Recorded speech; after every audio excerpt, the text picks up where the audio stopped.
The sun was setting over the quiet neighborhood as Martha sat alone on her porch, watching the waves crash gently against the sand. The smell of salt and the sound of seagulls had always brought her peace, but that evening felt different. There was a strange heaviness in the air, something that made her chest tighten and her thoughts restless. She had always loved her little beach house, her safe space, her dream, the place she built after her husband passed away. But that evening, as the orange sky turned dark, a memory started to crawl back into her mind. She whispered softly to herself, "I still remember that night, the night everything changed." Martha had always been close to her only daughter, Lily. Since her husband died 5 years ago, she had poured her entire heart into her. They used to talk for hours, laugh over silly things, and share little secrets. Martha believed they were not just mother and daughter, but best friends. But over the last few months, something had shifted. Lily had become distant, her phone calls grew shorter, her visits rarer. Whenever Martha asked what was wrong, Lily would smile and say, "Oh Mom, I'm just busy with work." But a mother's heart knows when something is being hidden. Martha could feel it deep inside, a strange distance forming like a shadow between them. One night, about 2 months ago, Martha was sitting by the fireplace, reading an old cookbook when her phone buzzed. It was a message from a family friend, Clara. Clara's words were short but sharp, "Congratulations to Lily and David. The pictures look beautiful."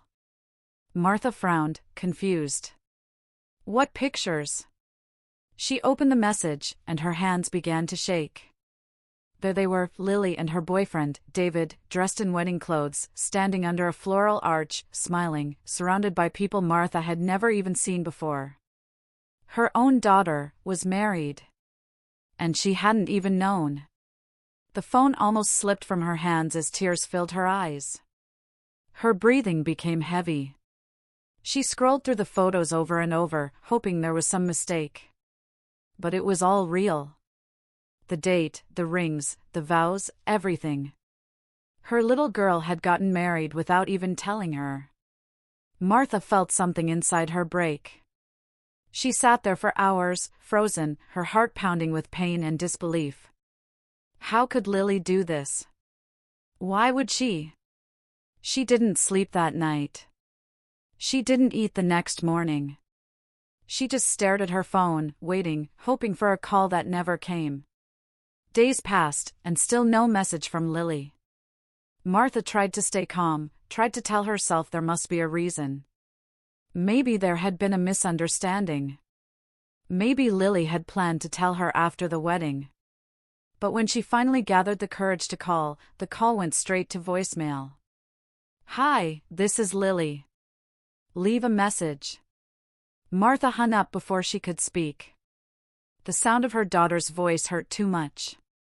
She sat on her bed, clutching a photo of them together at the beach, tears falling silently onto the frame. For weeks, she lived in silence, avoiding her neighbors, ignoring invitations, and pretending everything was fine. But inside, she was broken. Every corner of the beach house reminded her of Lily, the sound of laughter in the kitchen, the seashell collection they made together, the old painting Lily had made in high school. Each memory cut deeper. Martha tried to distract herself with gardening and walks on the shore, but the loneliness followed her like a shadow. Then, one evening, when she least expected it, her phone rang. It was Lily. For a moment, Martha froze, her heart racing. She quickly wiped her tears and answered, trying to sound normal. "Lily? Oh my dear, it's been so long. How are you?" There was silence on the other side for a few seconds, then Lily's voice came, soft, nervous, but strangely distant. "Hi Mom. I'm good. I wanted to ask you something." Martha's chest tightened. She thought maybe this was it, maybe her daughter was finally going to explain, maybe even apologize. "Of course, sweetheart," Martha said, her voice trembling slightly. "What is it?" Lily hesitated before speaking again. "Mom, David and I are planning our honeymoon. We thought, maybe we could stay at your beach house for a week or two?" Martha froze, her smile fading instantly. For a moment, she thought she'd misheard. Her mind went blank, her throat dry. The beach house, she repeated quietly. You mean the one you used to come to every summer? Yeah, Lily said casually. It's perfect for a honeymoon, right? Peaceful, private, and you're not using it much these days. We could really use some time there. Martha's fingers tightened around the phone. Her heart started to pound again, not from joy, but from anger, disbelief, and pain all mixed together. After everything, after hiding her wedding, after shutting her mother out, she was now asking for the beach house as if nothing had happened. Martha took a deep breath, trying to stay calm. Lily, she said slowly, why didn't you tell me about your wedding? There was silence again. Then Lily sighed. Mom, please don't start. It was a small ceremony.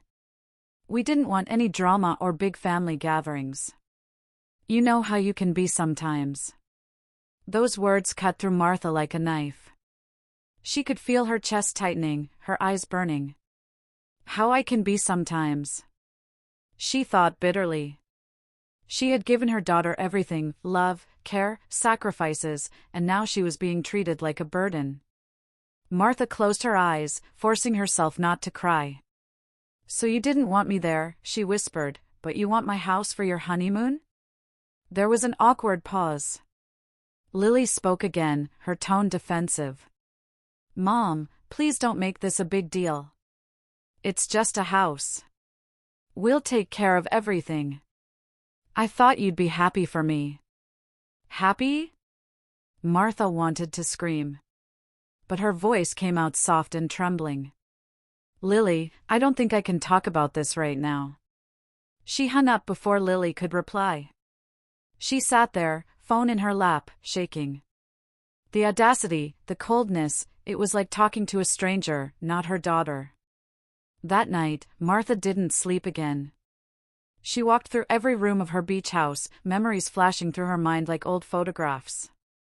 The laughter, the birthdays, the nights they stayed up watching the waves together, all of it felt so far away. For the next few days, Lily kept calling and texting. Messages like, Mom, please don't be mad, and we just need the place for a week. Martha didn't reply. Each message only deepened the ache in her heart. She wanted to forgive, but something inside her whispered not to. She felt betrayed, used. It wasn't about the house, it was about respect, love, honesty. And those things, she realized, had gone missing long before the wedding. Then one afternoon, while Martha was watering her plants, a black car pulled up outside. She squinted against the sunlight and froze. It was Lily, stepping out of the car with David. They both looked happy, holding hands. Martha's heart raced. She hadn't seen her daughter in months. She didn't know whether to run and hug her or turn and walk away. Lily walked up the path, smiling awkwardly. Hi, Mom, she said softly. David nodded politely beside her. We thought we'd come talk in person. Martha forced a small smile, hiding the storm inside her. Come in, she said quietly. The three of them sat in the living room, the air thick with tension. Lily started talking, explaining things, saying it all happened so fast, that they didn't want to hurt her, that they had their reasons. David added a few polite words about understanding how she must feel. But the more they spoke, the less Martha believed them. Their words sounded rehearsed, distant. There was no warmth in Lily's eyes anymore. It felt like the bond between them had already died. Then Lily brought it up again, the beach house. Mom, we already told our friends we'd be going there next week. We just need your permission, she said. Martha looked at her daughter for a long time, at the face she had once loved more than her own life. The silence in the room was heavy. Then Martha smiled slightly, but there was something strange in her eyes. You really want the beach house? She asked calmly. Lily nodded quickly. Yes. Just for a week. Martha stood up slowly, walked to the window, and looked out at the ocean. The waves were dark and restless, crashing harder now as if mirroring her heart. She took a deep breath, her voice low but steady. "All right," she said at last, turning back toward them. "You can have the beach house." Lily's face lit up instantly. "Oh, thank you, Mom. I knew you'd understand." But Martha's voice stayed calm, almost too calm. "But only under one condition," she added. Lily frowned. "Condition?" she asked. Martha looked at her daughter, her eyes cold but calm. "Yes. You'll find out when you get there." She smiled faintly, but it wasn't the warm smile Lily remembered. It was something else, a quiet, unreadable expression. Lily tried to ask more, but Martha didn't answer. She simply turned away, picked up her teacup, and looked out at the sea again. David looked at Lily, confused. "Is everything okay?" he whispered. Lily nodded slowly, though her stomach tightened with unease. Martha didn't speak much after that. She said goodbye politely, and as they left, she stood by the window, watching their car drive away. The waves outside roared louder, crashing against the rocks, and Martha whispered to herself, "You'll see, my dear. You'll see what happens when you treat love like it doesn't matter." As the car disappeared into the distance, the smile faded from her face. Her eyes glistened with tears, not just of anger, but of deep sadness. Something was about to change. Something she had never imagined doing before. But she felt it in her bones. This time, her daughter needed to learn the meaning of consequences. And as the wind howled outside, the first drops of rain began to fall on the old beach house windows, as if the storm was just beginning. The next morning, the sky over the beach was covered with soft gray clouds. The sea looked calm but deep, hiding quiet secrets beneath its waves. The air carried the faint smell of rain mixed with salt. Inside her cozy home, Martha stood by the window, sipping her coffee slowly. She hadn't slept much that night. Her mind replayed the last conversation with her daughter again and again, every word, every tone, every fake smile. She could still hear Lily saying, "Just for a week, Mom," as if the years of love and pain meant nothing. Martha set her cup down and sighed. The house was quiet, too quiet. She looked around the living room, her eyes falling on the old photo of Lily as a child, smiling with missing teeth, holding a seashell in her tiny hands. Martha smiled sadly. "Where did that little girl go?" she thought. The one who used to run into her arms, call her mommy, and promise she'd never leave her. But that was the past. The woman who came yesterday wasn't the same. That woman looked like a stranger wearing her daughter's face. And Martha knew, something had to be done. Meanwhile, miles away, Lily and David were driving along the coastal road. The air was cool, and the ocean glimmered beside them. Lily was excited, her voice cheerful as she leaned her head out the window, letting the wind brush through her hair. "I can't believe we're actually going," she said. David smiled, keeping one hand on the wheel. "Yeah, it's a nice place. Your mom's house looks beautiful in the photos." Lily nodded but didn't say much after that. She was happy, but deep down, a small uneasiness stirred inside her. The way her mother had spoken yesterday, calm but cold, had left a strange feeling in her stomach. "You'll find out when you get there." Those words kept echoing in her head. What did she mean by that? After a few hours, they finally reached the beach town.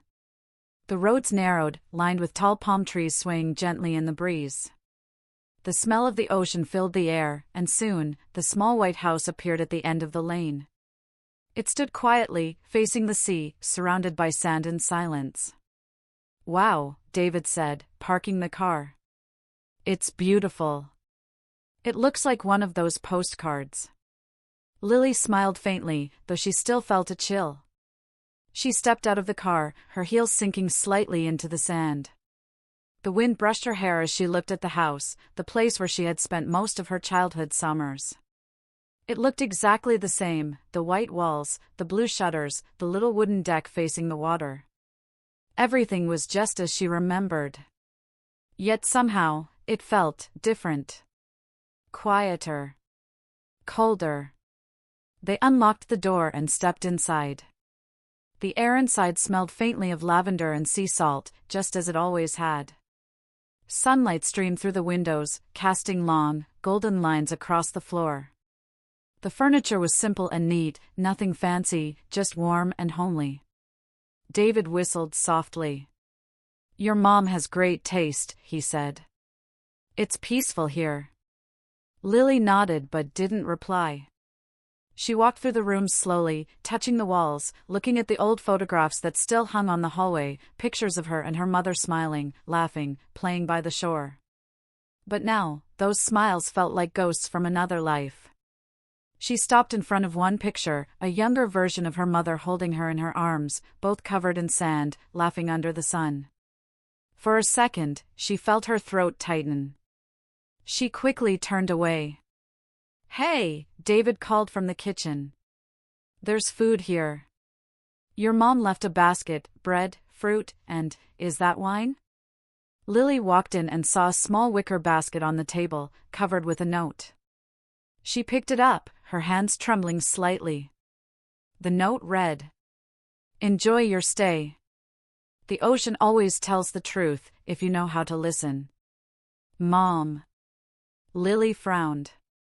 "What does that even mean?" she muttered. David chuckled. "Maybe she's just being poetic."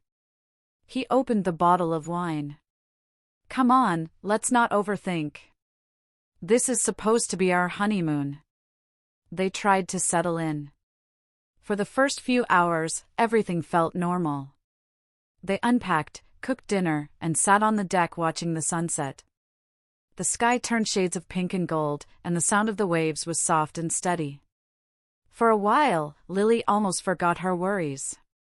She even laughed when David tried to cook pasta and nearly burned it. It felt peaceful, almost too peaceful. But as night fell, the air grew heavy. The wind outside grew stronger, whistling through the cracks in the windows. The sea sounded rougher now, louder, restless. Lily sat by the window, staring out at the dark waves, feeling uneasy again. Something about the house felt alive. Every few minutes, she thought she heard faint footsteps upstairs, but when she checked, no one was there. "David," she said softly, "did you hear that?" He looked up from the couch, where he was reading. "Hear what?" "Footsteps. From upstairs." He listened for a moment, then shrugged. "Probably the wind. These old houses make weird noises." Lily nodded but didn't feel convinced. She walked upstairs anyway, her heart beating faster with each step. The hallway was dimly lit, and the wooden floor creaked under her feet. The rooms were exactly how she remembered them, her old bedroom with the seashell curtains, the guest room with the blue bedspread.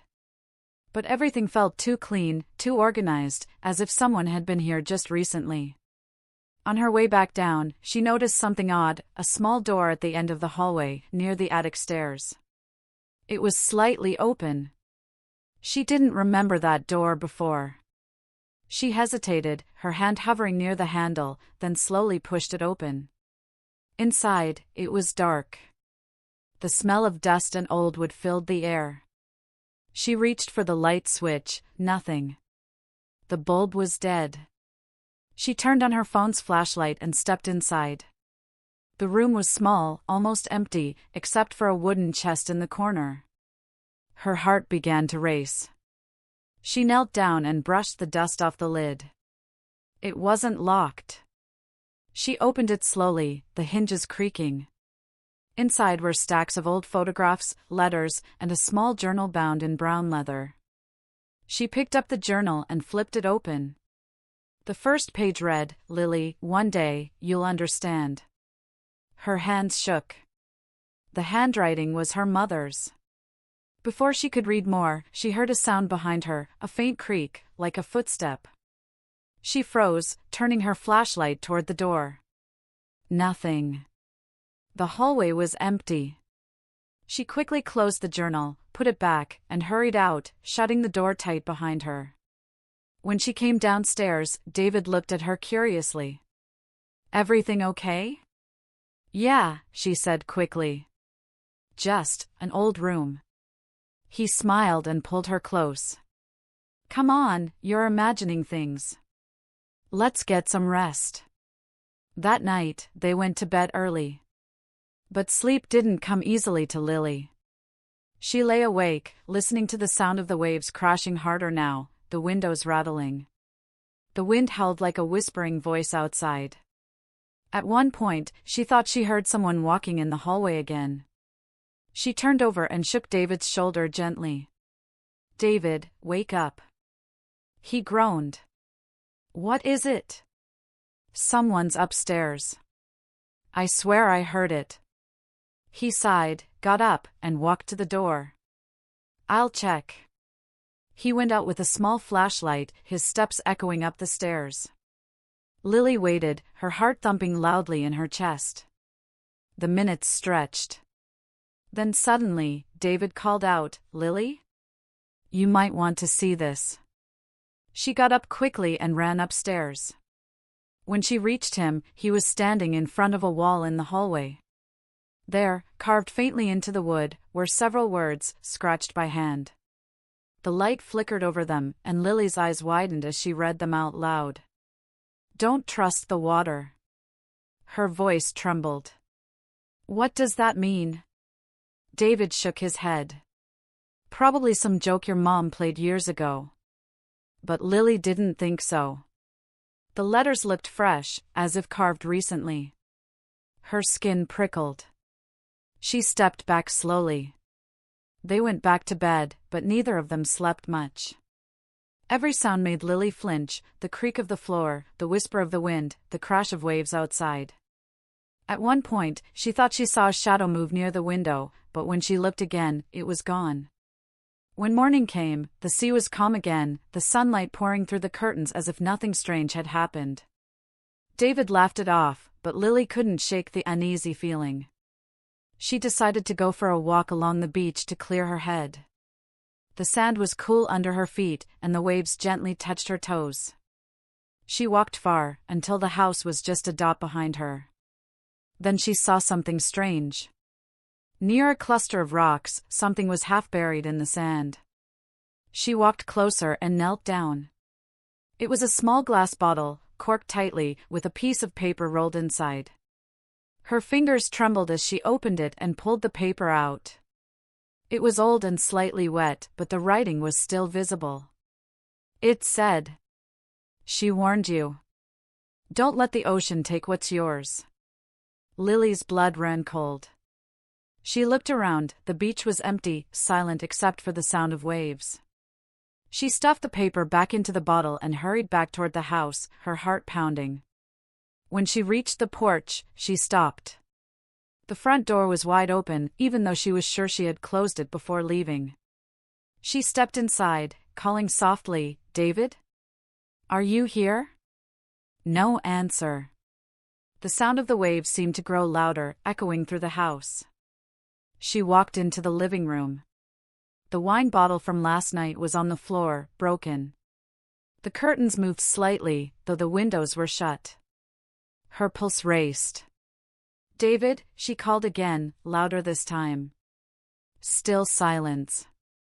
Then, from upstairs, came a faint sound, the creak of that same little door she had opened the night before. Lily froze, staring toward the staircase. Her breathing quickened. Slowly, she began to climb, one step at a time. The sound came again, a soft creak, like someone gently pushing the door open. She reached the top, her heart beating so fast it hurt. The hallway was dark. The attic door was open again, just slightly. She could see the faint outline of the wooden chest inside. "David?" she whispered. No reply. She took one small step forward, her hand trembling as she reached for the door handle. The house seemed to hold its breath. And then, something moved in the dark behind her. The air inside the hallway felt heavy, thick with silence. Lily stood completely still, her heart hammering in her chest. She could hear the faint hum of the sea outside, the wind brushing softly against the glass windows, but inside the house, everything felt frozen. Slowly, she turned around, her breath shallow. There was no one there. But she was sure, absolutely sure, she had heard something move behind her. A soft shuffle, like a foot dragging across the wooden floor. Her fingers tightened around her phone as she switched on the flashlight again. The narrow beam of light cut through the darkness, landing on the walls, the staircase, the dusty floor. Nothing. No David. No shadow.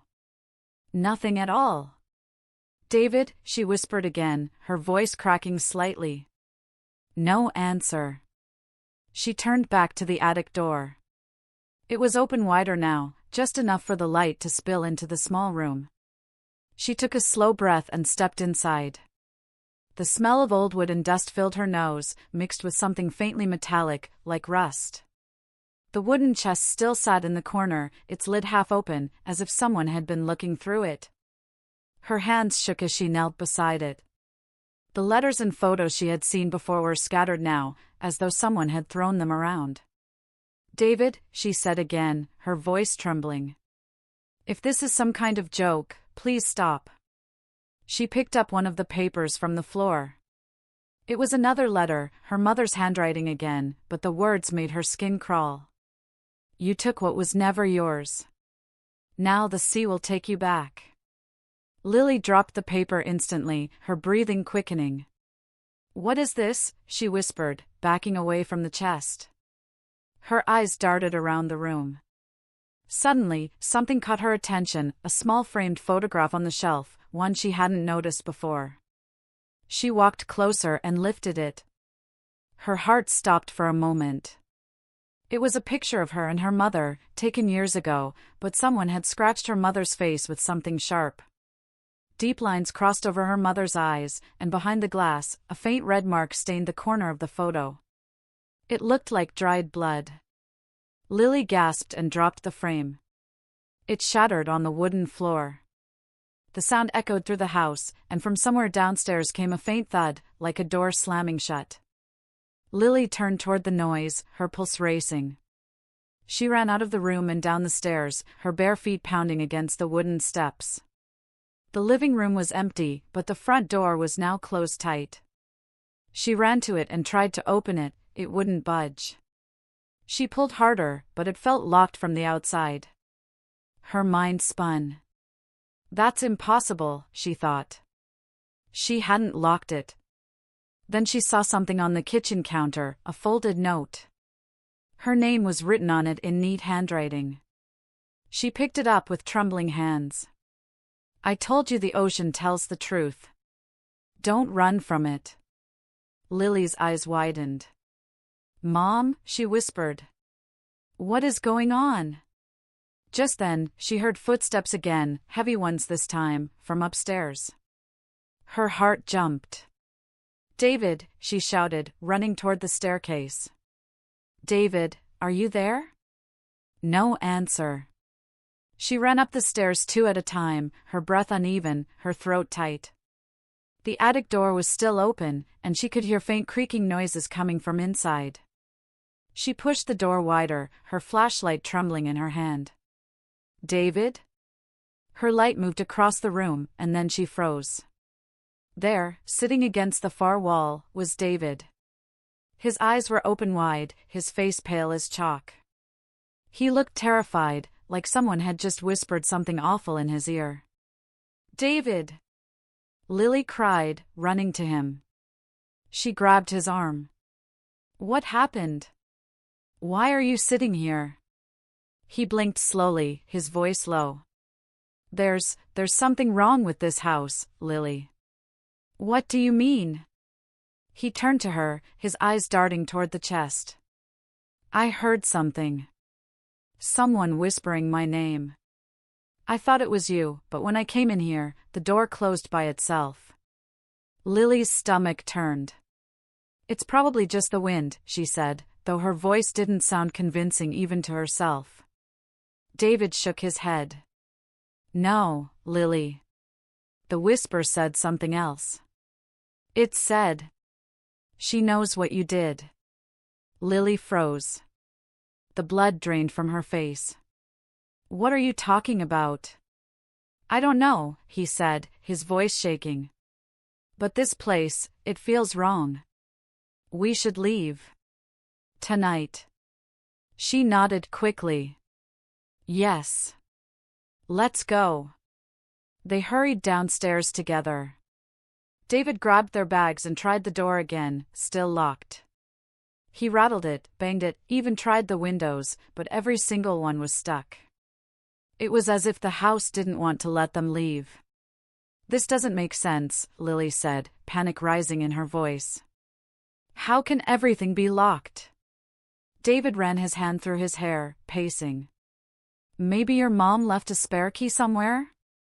Lily shook her head. There used to be one under the porch mat. She rushed outside through the back door. Thankfully, that one opened. She lifted the mat, her hands shaking. No key. But there was something else, another note, folded neatly under the mat. You don't get to escape the truth, Lily. She dropped it instantly, backing away. David stepped out behind her. What is it? She pointed at the note, too afraid to touch it again. She's here, David. I don't know how, but she's here. He frowned. Your mom? That's impossible. She's back in town. Lily shook her head.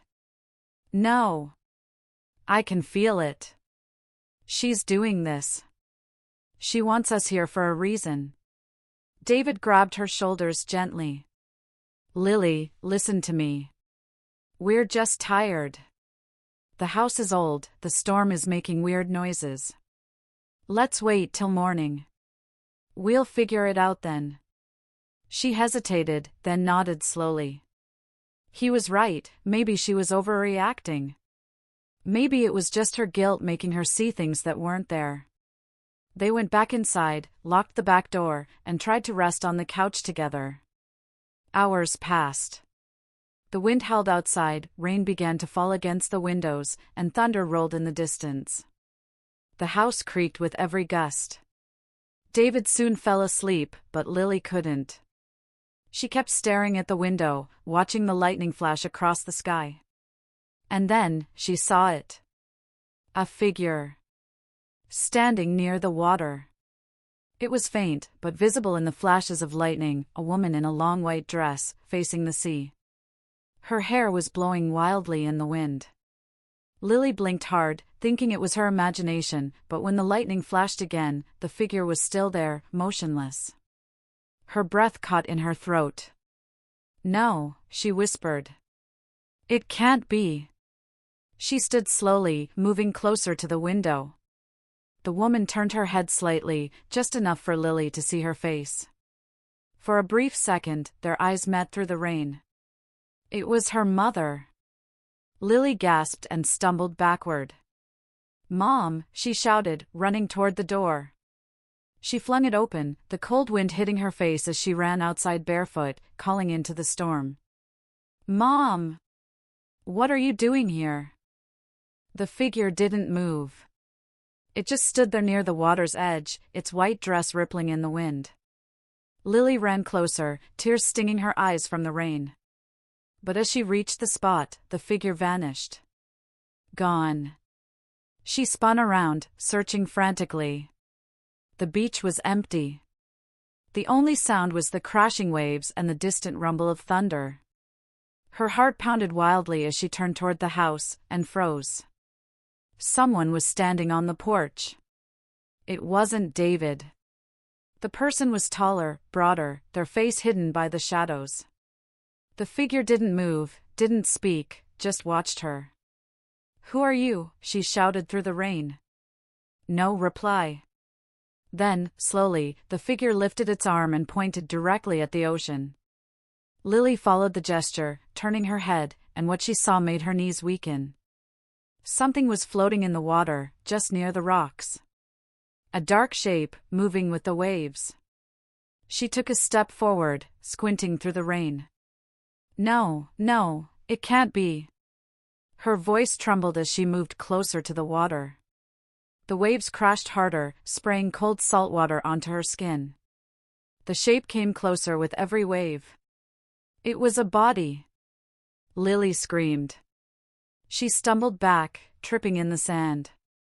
Her heart raced as she turned to run toward the house, shouting for David. David! Help! But when she reached the porch, the figure she'd seen there was gone. The door stood wide open again. She rushed inside, soaked and shaking. David, she cried. There's someone. She stopped. The living room was empty. The couch where David had been sleeping was now cold. His bag was still there, his shoes by the door, but he was gone. David, she whispered. Please, don't do this. The only answer was the sound of the wind and the faint drip of water from her hair hitting the floor. Then she heard something new, a voice. Soft, distant, coming from the direction of the attic. It was a woman's voice. Familiar. Calm. You can't run from blood, Lily. Her eyes widened, her skin cold as ice. Mom, she whispered. No reply.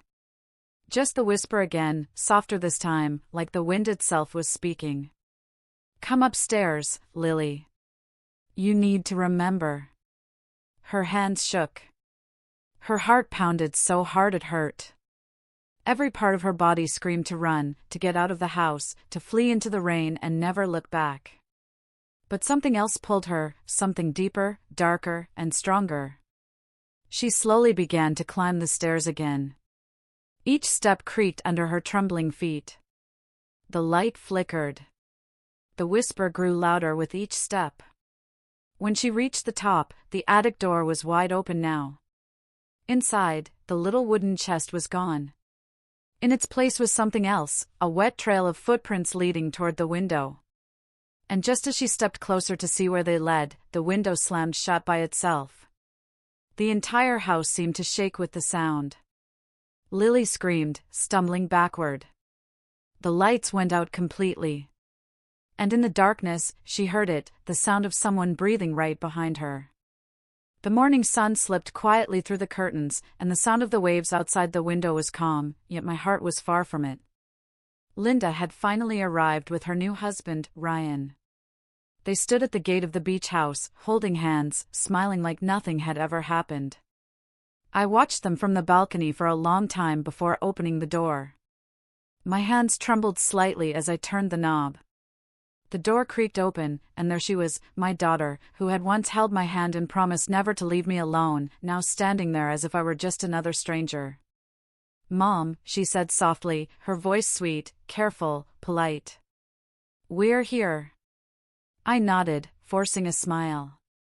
Yes, I can see that. My voice came out calm, but inside me, a storm was raging. The scent of sea breeze mixed with her perfume. It reminded me of the days she would hug me tightly and tell me how much she loved coming here. But now, she was asking for it, for my beach house, as if love was something she could borrow and return later. Ryan stepped forward, trying to sound cheerful. Thank you for letting us stay here, Mrs. Morgan. It means a lot. His voice was kind, but it felt empty, rehearsed. I just nodded again, not trusting myself to speak much. They walked inside, and Linda looked around with bright eyes. It's still the same, she whispered. Just like before.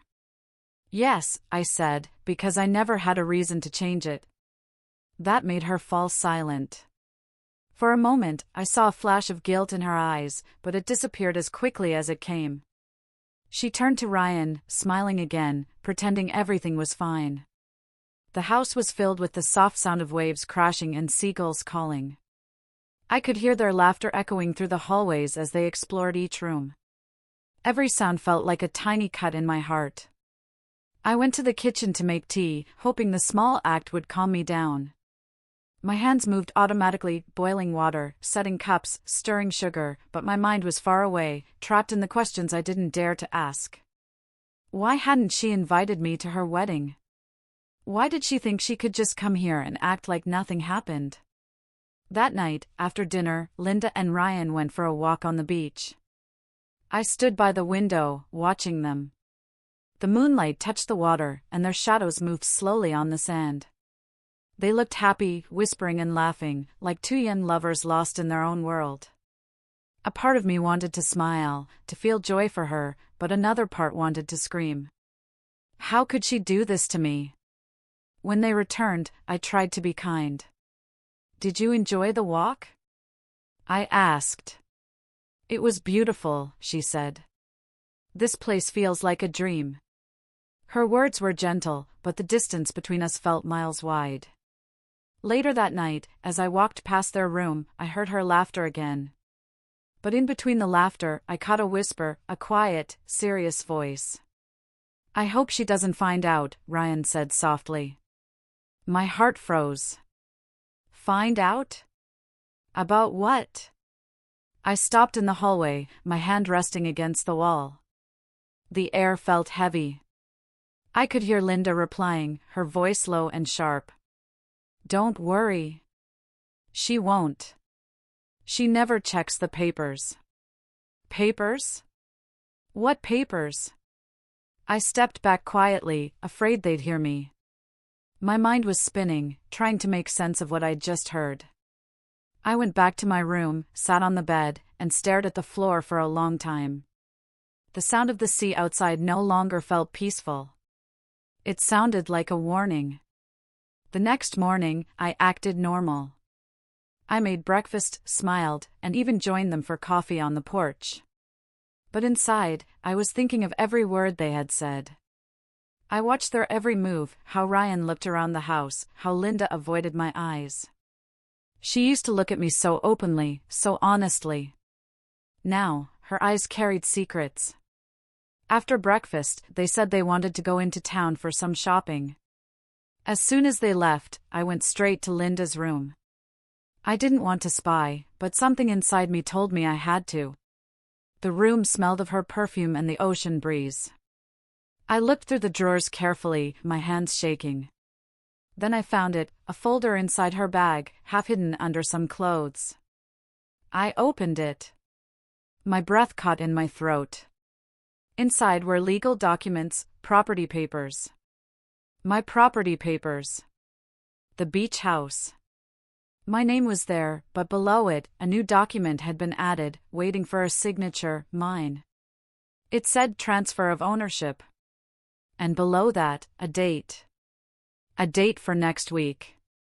My head spun. She wasn't here for memories or peace. She was here for my house. I sank into the chair, feeling my heart pound in my chest. I couldn't believe what I was seeing. My daughter, my only child, the girl I had raised alone after her father died, she wanted to take the last thing that meant something to me. I heard their car pulling back into the driveway. Quickly, I placed the folder back and closed the drawer. I stood up, trying to look calm. My reflection in the mirror showed my pale face, my eyes full of disbelief. When they came inside, Linda smiled again, holding shopping bags. We bought some snacks, she said cheerfully. Want to join us for lunch later? I forced a smile. Of course. But my mind was already somewhere else. Every moment after that felt like a performance. I laughed when they laughed. I smiled when they smiled. But deep down, I was counting the lies.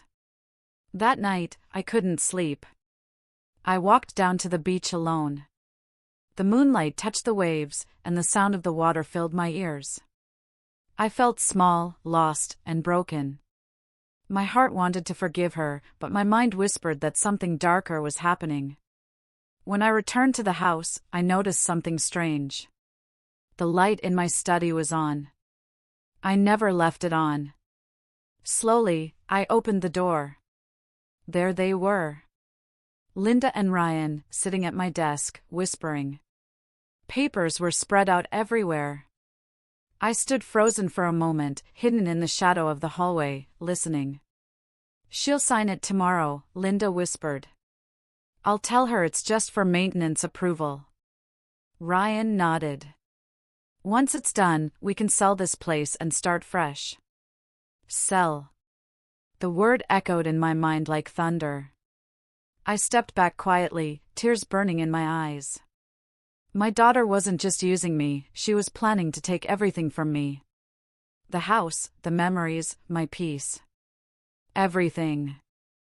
I went to my room silently, my mind racing. I couldn't confront her yet. Not without a plan. Not without proof. I sat on my bed, staring out at the sea again.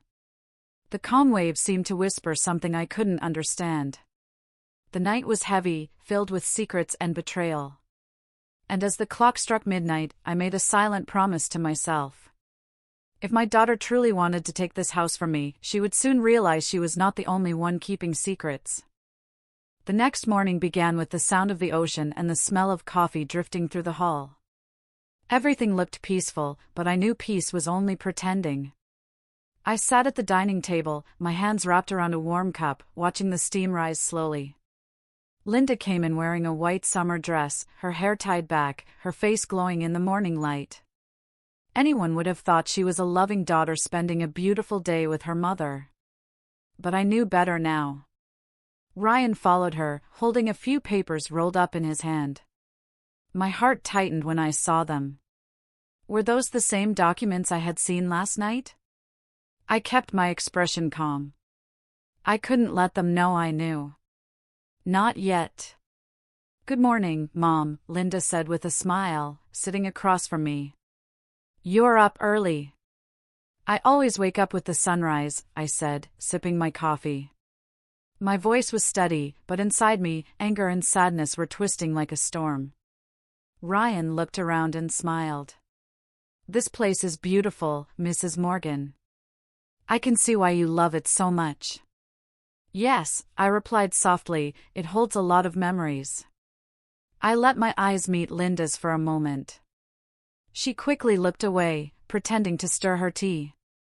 After breakfast, they said they wanted to help me with some home paperwork. Linda brought a small folder from her bag, her movements careful but nervous. My heartbeat grew louder as she placed it on the table. Mom, she said gently, I found this maintenance form online. It's just for the city's property update. We should fill it out. It'll make it easier to keep the house registered properly. She smiled, too brightly, and slid the paper toward me. My hands trembled slightly as I looked at it.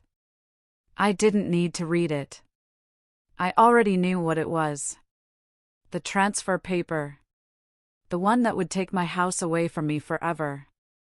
Oh, I said slowly, pretending to study it. I'll look at it later. My eyes feel tired right now. Her smile faltered just a bit. It's really simple, Mom. You can just sign here. Ryan leaned in, trying to sound casual. It's just a formality, ma'am. I nodded. I understand. But you two go enjoy the day. I'll take care of it later. They exchanged quick glances but didn't push further. I could feel their disappointment, their plans slipping from their fingers just a little. When they left to go sightseeing, I exhaled deeply, feeling the tension release for a moment. I picked up the paper again, staring at my name written neatly on the top. Then, I placed it back in the folder and locked it inside my study drawer. If they thought I was old and naive, they were wrong. I wasn't going to let them win that easily. That afternoon, I drove into town quietly, without telling them. I went to meet an old friend, Michael, who had been my late husband's lawyer. He was surprised to see me but greeted me warmly. Margaret, he said, it's been years. What brings you here?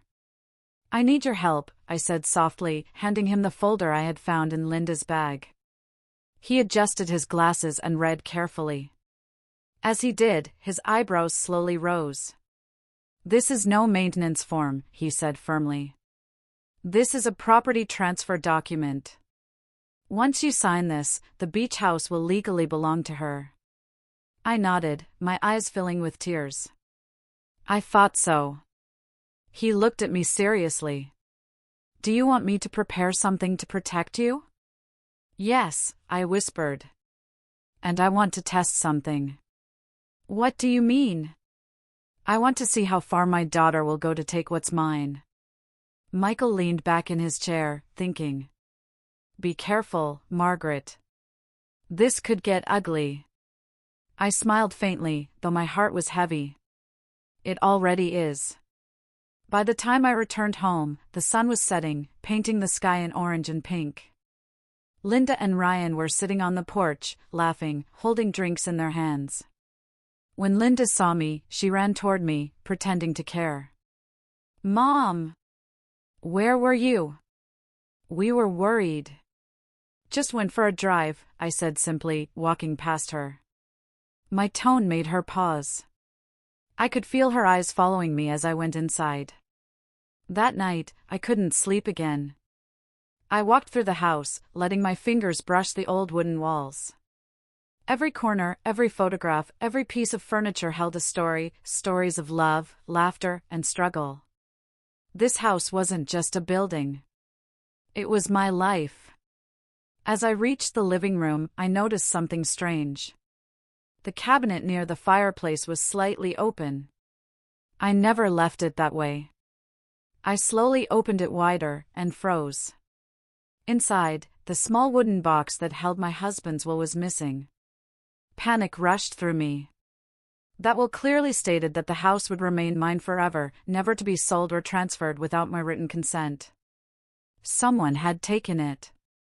I rushed upstairs quietly and opened Linda's suitcase. My heart sank when I saw it, hidden under her clothes, the same wooden box. My hands shook as I opened it. The will was still there, but the envelope had been opened and resealed with new tape. Someone had tampered with it. I quickly took a photo of the document with my phone and placed it back exactly as it was. I didn't want her to know I'd seen it. At that moment, I realized the truth was much darker than I had imagined. Linda didn't just want the house, she wanted to erase my claim to it completely. Later that night, I heard them talking again, this time outside on the porch. I stayed in the shadows near the door, listening. She's starting to suspect, Ryan whispered. I know, Linda replied quickly. But we'll handle it. She's old and tired. Once she signs, it'll all be over. Ryan sighed.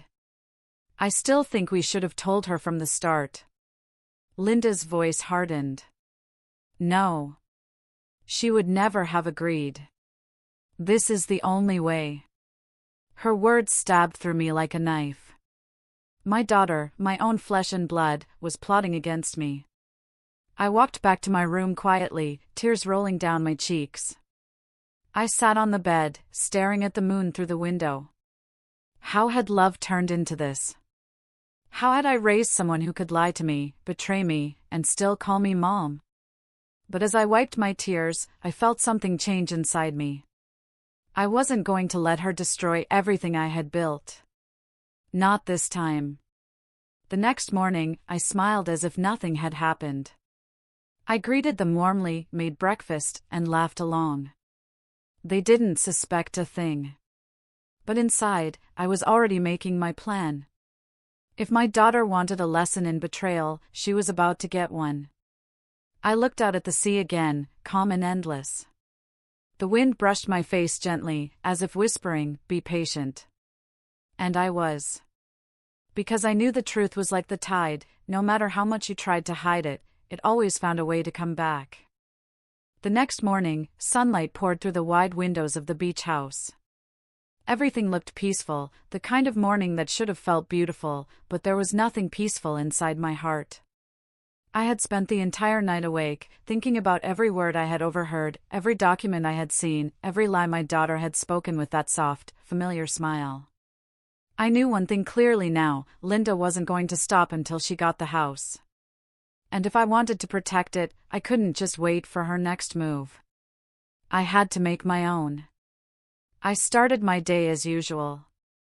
I cooked breakfast, set the table, and smiled when they came downstairs. My calmness seemed to surprise them. Linda looked at me with suspicion in her eyes, maybe wondering why I wasn't asking questions anymore. "Good morning, Mom," she said carefully, pouring herself coffee. "Good morning, sweetheart," I replied, pretending nothing was wrong. "Did you sleep well?" "Yes," she said slowly. "We were thinking of going for a walk by the shore later." "That sounds nice," I answered, "but before that, I have something small to discuss." Her eyes flickered nervously for a split second before she hid it behind a smile. "Oh. What is it?" I walked to the kitchen counter and pulled out a few old documents, just blank pages I had folded to look official. "I've been thinking," I said, "you're right. I should update the house records before anything goes wrong. I've made a draft copy, and I'd like you both to review it before I sign anything." Linda's face lit up instantly, though she tried not to look too eager. Ryan nodded slowly. "Of course, Mrs. Morgan. We'd be happy to help." I handed the pages to them. "You can read it later. For now, let's enjoy breakfast." I smiled, but inside, I was watching every tiny expression they made. Linda's fingers were trembling slightly when she touched the papers. Her mind was racing. I could almost see her thinking of how close she was to getting what she wanted. The rest of the day passed quietly, almost too quietly. They spent most of the afternoon in their room, whispering. I stayed in the living room, pretending to read a book, but every sound they made seemed to echo through the walls. By evening, I decided to set the real trap. I took my phone, opened the voice recorder, and placed it under a small decorative vase on the shelf in the hallway, just outside their room. Then I walked outside, pretending to make a phone call. I knew they wouldn't resist talking once they thought I was gone. And I was right. When I returned an hour later, I played the recording quietly in my room. My heart broke all over again. Linda's voice came first. "She's falling for it. Once she signs, we'll move fast. Ryan, you'll take the papers to the lawyer right away." Ryan sounded uncertain. "Are you sure we're doing the right thing? This feels wrong." Linda snapped, "You promised me, Ryan. You said we'd start a new life. This house is our chance."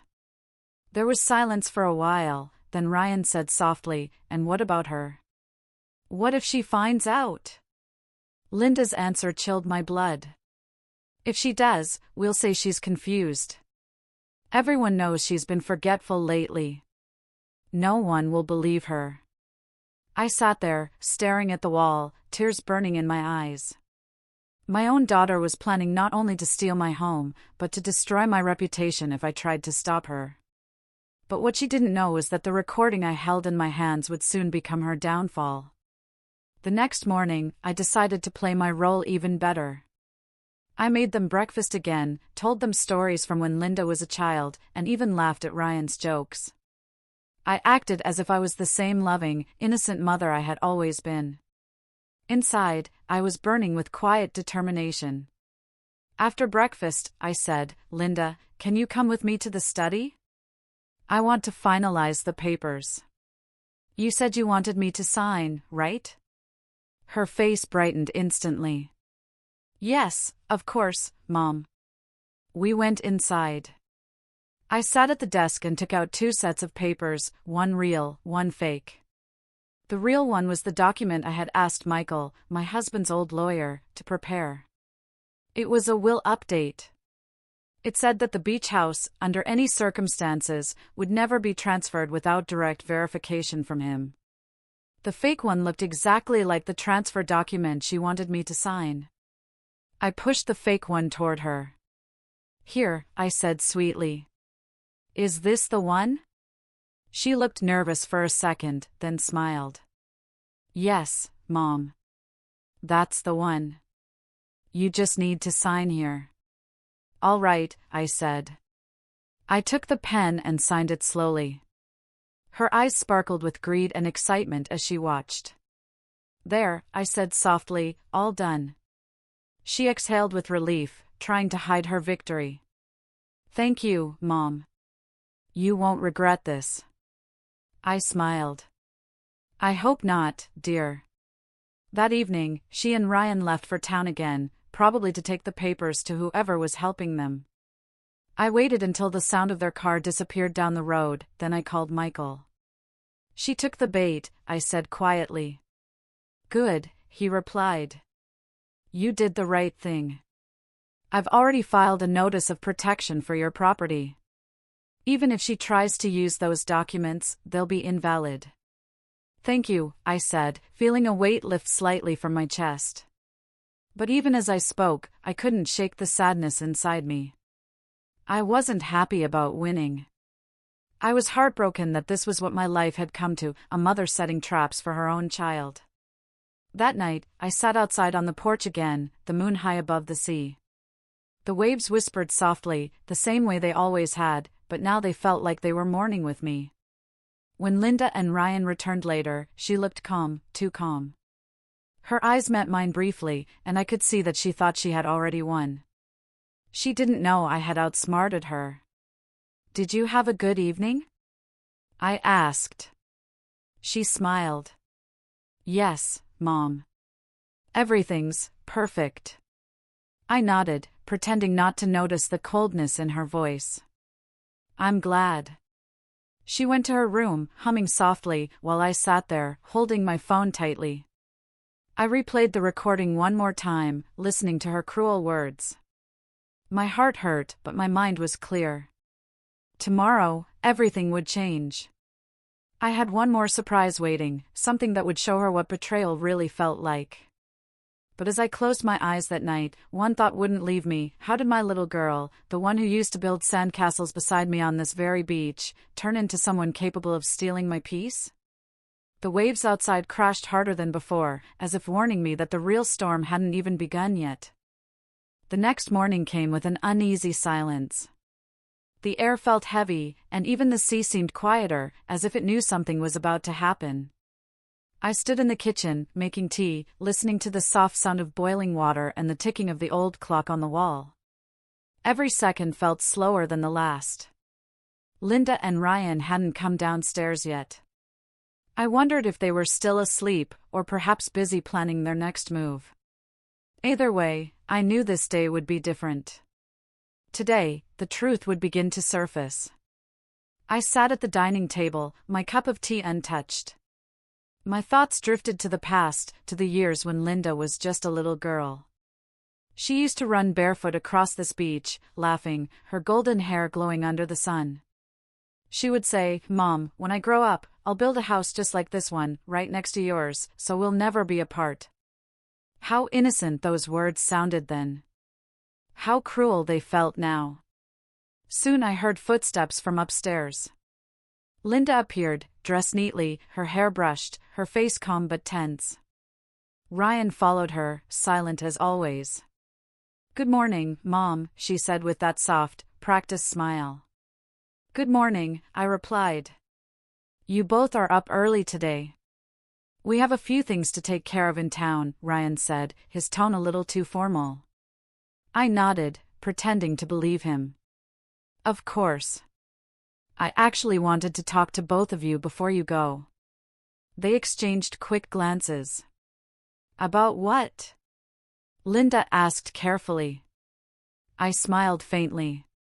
"About the house." Her expression froze for a moment, but she quickly recovered. "Oh, yes, the paperwork. Did you finish everything?" "Yes," I said slowly, and I realized something important. She tilted her head, trying to sound casual. "What's that, Mom?" I took a deep breath. I realized how much this house really means to me. It's not just a building, Linda. It's the place where your father and I built our life together. It's where you took your first steps, where you learned to swim, where we buried your time capsule under the big oak tree. Her eyes softened for a moment, but then she looked away, pretending not to feel anything.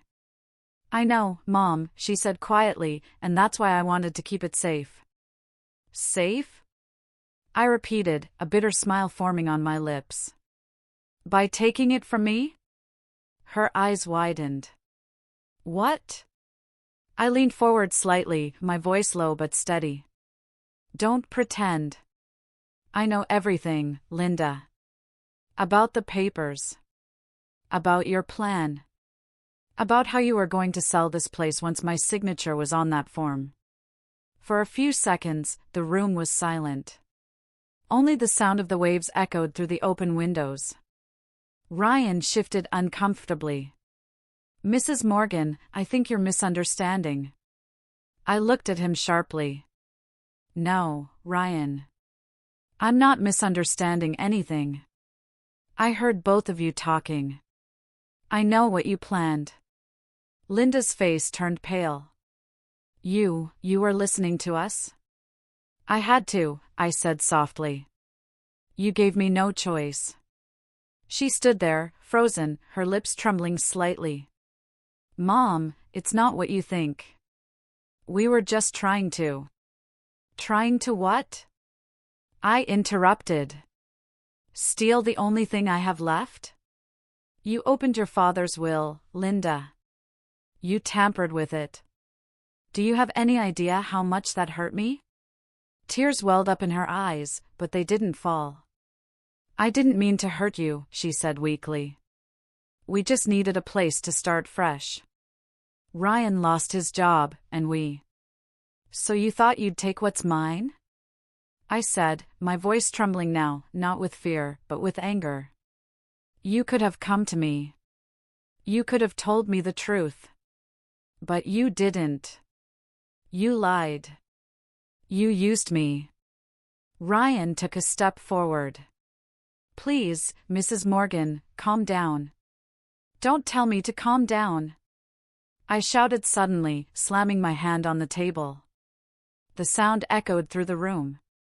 You both planned this behind my back. My daughter, my own blood, looked me in the eyes and lied. Linda's tears finally spilled. I was desperate, Mom. I didn't know what else to do. I stared at her for a long moment. My heart ached, but I couldn't let her manipulate me again. Desperation doesn't excuse betrayal, Linda. The silence that followed was sharp and cold. Even Ryan seemed unsure of what to say. He looked at her with regret, then at me, and sighed. Maybe we should go, he muttered. Linda turned to him, shocked. Ryan, no. We can fix this. But he just shook his head. You said this would be easy. You said your mom wouldn't find out. He looked down. I didn't sign up for this kind of deceit. Then he walked out, leaving Linda standing there alone. I looked at her, my daughter, shaking, tears streaking her cheeks, her pride broken. You see, Linda, I said quietly, the truth always finds its way out. She fell to her knees, sobbing. I'm sorry, Mom. Please, I just wanted to start over. I didn't mean for it to go this far. For a moment, I almost believed her. I almost wanted to forgive her. But then I remembered her words on the recording, no one will believe her. I turned away. I need time, Linda. You should go. Mom, please. Go, I said firmly, without looking at her. She stood there, crying softly, before slowly walking out of the house. The sound of the door closing behind her echoed through the empty hallway. When I finally sat down, my hands were trembling. The house felt quiet again, too quiet. I looked around and realized how empty it suddenly felt, even though I had one. But something inside me still didn't feel right. There was guilt mixed with the relief. She was my daughter, after all. That evening, as the sky turned dark, I sat by the window watching the waves crash against the shore. The sea looked angry, restless, like my heart. Then, as I was about to close the curtains, I noticed something.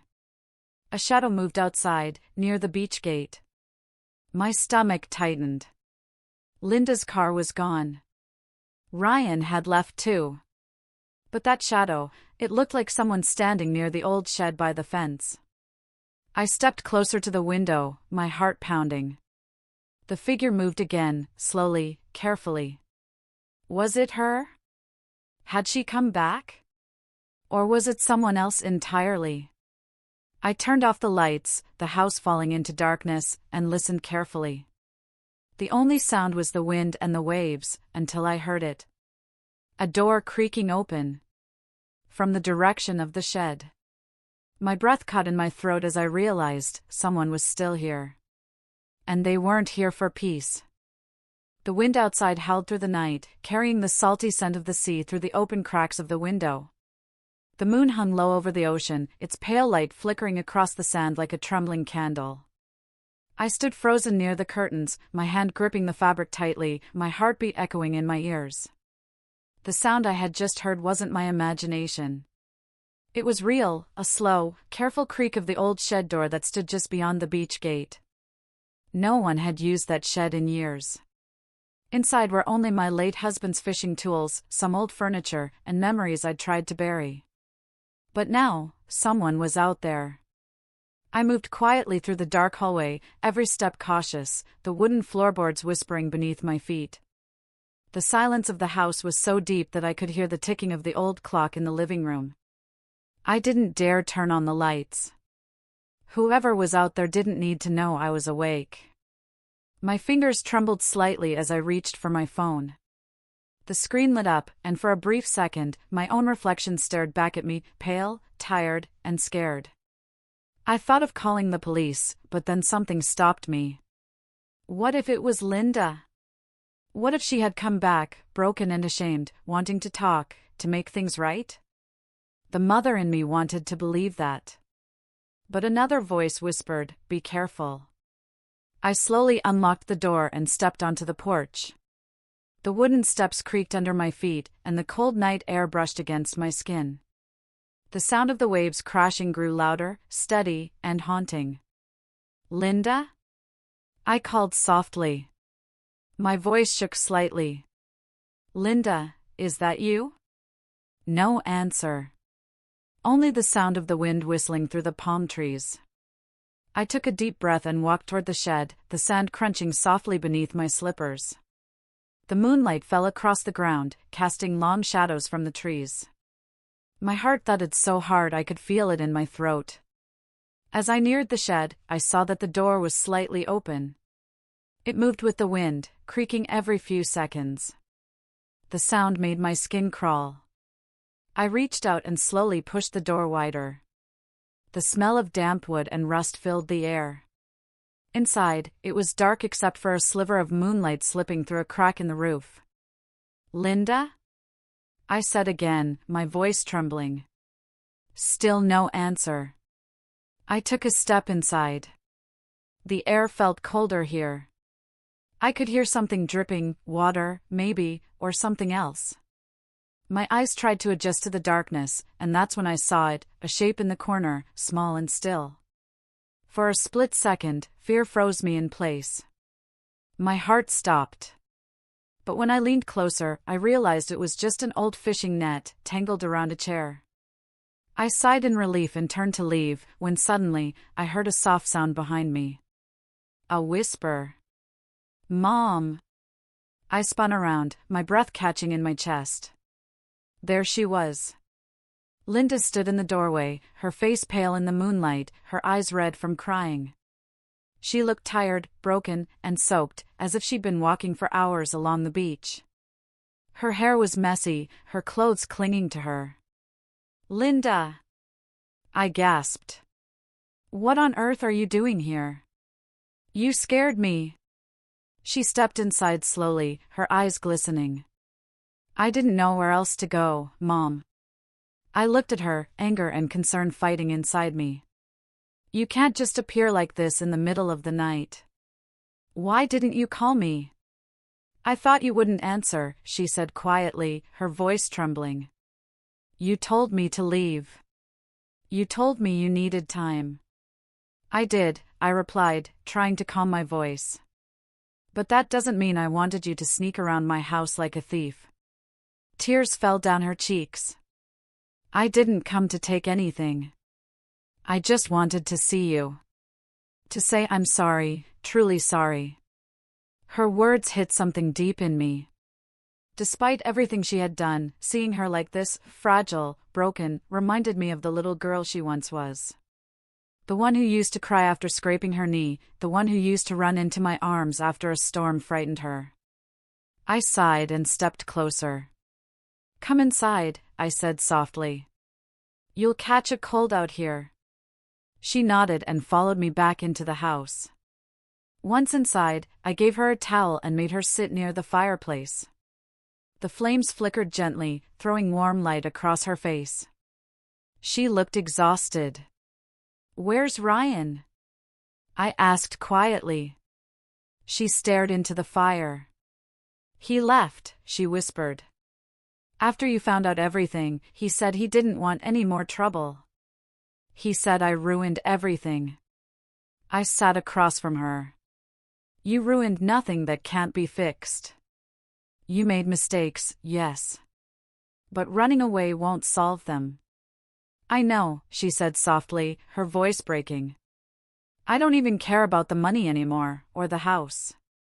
I just wanted you to forgive me. I wanted you to still see me as your daughter." Her words cut deep. I looked at her, this woman who had lied to me, betrayed me, yet still, my heart ached for her.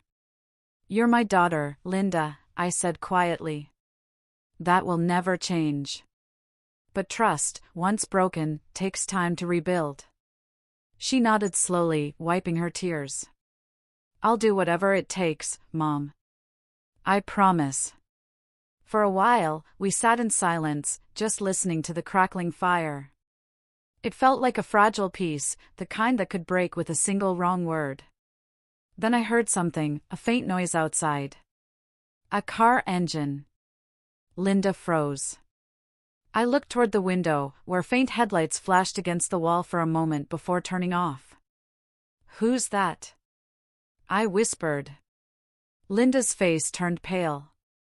"It's him," she said, her voice shaking. "Ryan." My stomach dropped. "Ryan? Why would he come back?" She stood up quickly, fear flashing in her eyes. "He said if I ever came back here, he'd make me regret it." "What do you mean?" I asked, alarmed. Before she could answer, there was a loud bang at the front door. Both of us jumped. Then came another bang, louder this time, angry. "Linda," a man's voice shouted from outside. "Open the door." Linda clutched my arm, trembling. "Mom, don't let him in. Please, don't." I felt my blood turn cold. The knocking turned into pounding. "Linda! I know you're in there," Ryan yelled. "You think you can just walk away from me?" I quickly turned off the lights, motioning for her to stay quiet. The fire flickered softly, casting our shadows on the walls. We stood there, frozen, barely breathing. The pounding continued for what felt like forever, and then suddenly, silence. We waited, listening. Then, from outside, came the sound of footsteps moving around the house. Slow, heavy footsteps. He was circling. Searching for a way in. Linda grabbed my hand tightly, her face pale as paper. "Mom," she whispered, "he won't stop." I swallowed hard, my mind racing. Ryan wasn't gone. He hadn't left for good.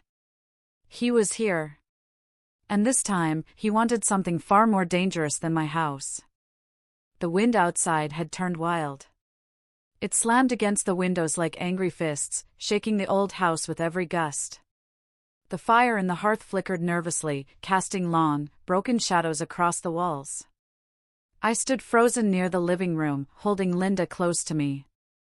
We could still hear Ryan's footsteps circling the house, slow and heavy, crunching the sand and gravel outside. Linda's hands were trembling. "Mom, he won't go away," she whispered, her voice cracking with fear. "Stay quiet," I said softly, forcing my own voice to stay calm. My heart was pounding so hard that I could feel it in my throat. Every sound outside felt louder, the sea crashing, the wind moaning through the trees, the crunch of footsteps near the back door. For a moment, everything went silent again. Then came the faint sound of a door handle rattling. Ryan was trying to get in. Linda clutched my arm tightly. "Please, Mom, do something." I looked around quickly, searching for something to block the door. My eyes fell on the old wooden cabinet near the hallway. Together, we pushed it against the back door. The wood creaked under its weight, but at least it would slow him down. "Go upstairs," I whispered. "Lock yourself in the guest room. Don't come out until I say." "No! I can't leave you here," Linda cried. "You have to," I said firmly, looking her in the eyes. "If he gets in, he'll go for you first. I can handle this." Tears filled her eyes, but she nodded. "Please be careful, Mom." I watched as she ran up the stairs, her footsteps light but hurried. Then I turned off the last lamp in the room. Darkness swallowed the house, leaving only the dull orange glow from the dying fire. The handle rattled again, harder this time. Then, bang! The sound of his boot kicking the door echoed through the hall. I held my breath. "Linda," he shouted, his voice muffled but filled with anger. "You can't hide forever. You think your mother can protect you? She's old and weak." I clenched my fists. "Old and weak," he said. He didn't know how wrong he was. I quietly walked toward the front door and picked up the heavy iron poker from beside the fireplace. My hands were shaking, but I held it tight. Another loud bang shook the house, followed by a crack. The wooden frame of the door splintered slightly under his kicks. "Ryan, stop this!" I shouted finally, my voice echoing through the house. "Leave us alone!" He paused. For a moment, there was silence again. Then, in a calmer tone, he said, "Mrs. Morgan, I don't want to hurt anyone. I just want to talk." His voice was cold, too calm, like a snake pretending not to strike. "You had your chance to talk," I said sharply. "Now leave before I call the police." He chuckled lowly, a sound that sent chills down my spine. "Police? You really think they'll reach you before I do?" My grip on the poker tightened. Suddenly, there was the sound of glass shattering from the kitchen. He was inside. I gasped and stepped back as a shadow moved through the narrow hallway. The smell of sea air rushed in through the broken window. I could hear his shoes crunching against the broken glass. "Linda," he called softly, mockingly. "Come out, sweetheart. I just want to say goodbye properly." I felt a surge of anger burn through my fear. "You stay away from her," I shouted. He stepped into the faint glow of the fire. His face was pale, his eyes dark and wild. "You ruined everything," he hissed. "She was mine. That house was supposed to be ours." "You used her," I said coldly. "You used both of us. But it's over, Ryan. Leave now before you regret it." He laughed, a low, chilling laugh. "Regret? Oh, Mrs. Morgan, I already do. I regret trusting that spoiled daughter of yours. She told me this place was worth millions. I thought she'd help me start over, but she couldn't even keep her mouth shut." My blood boiled. "You manipulated her when she was vulnerable." He stepped closer, his voice rising. "She owed me. After everything I did for her." I raised the poker. "Not another step." He stopped, his smirk fading. For a moment, the only sound was the howling wind outside. Then he whispered, "You wouldn't dare." "Try me," I said through clenched teeth. Suddenly, footsteps thundered down the stairs. "Mom!" Linda screamed. "He's got a knife." Before I could react, Ryan lunged forward. I swung the poker instinctively. It hit his arm with a dull thud, and he grunted in pain, dropping the knife to the floor. "Run, Linda!" I yelled.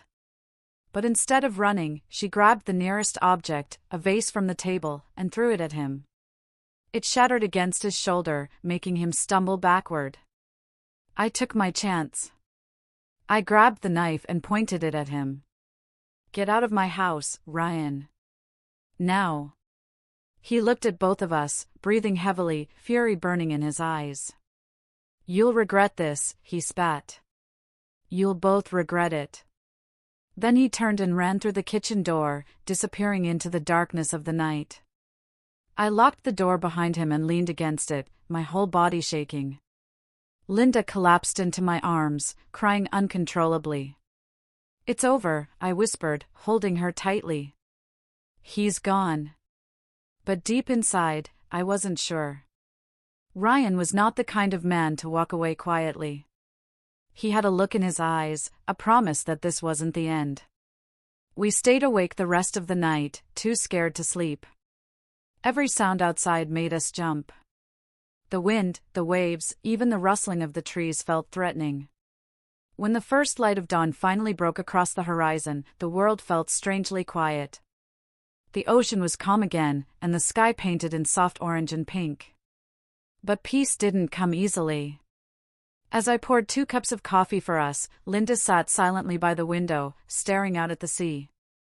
Her face was pale, her eyes empty. "Mom," she said softly, "he won't stop, will he?" I looked at her and shook my head slowly. "No, Linda. Men like him don't stop. Not until they're made to." Her lips trembled. "Then what do we do?" I looked toward the beach, where the wind was already erasing the footprints from the night before. "We prepare," I said quietly. "And this time, we'll be ready." Little did I know, Ryan wasn't far. Out there, beyond the dunes, his car sat half hidden under the palms. And inside it, he was watching the house. Waiting.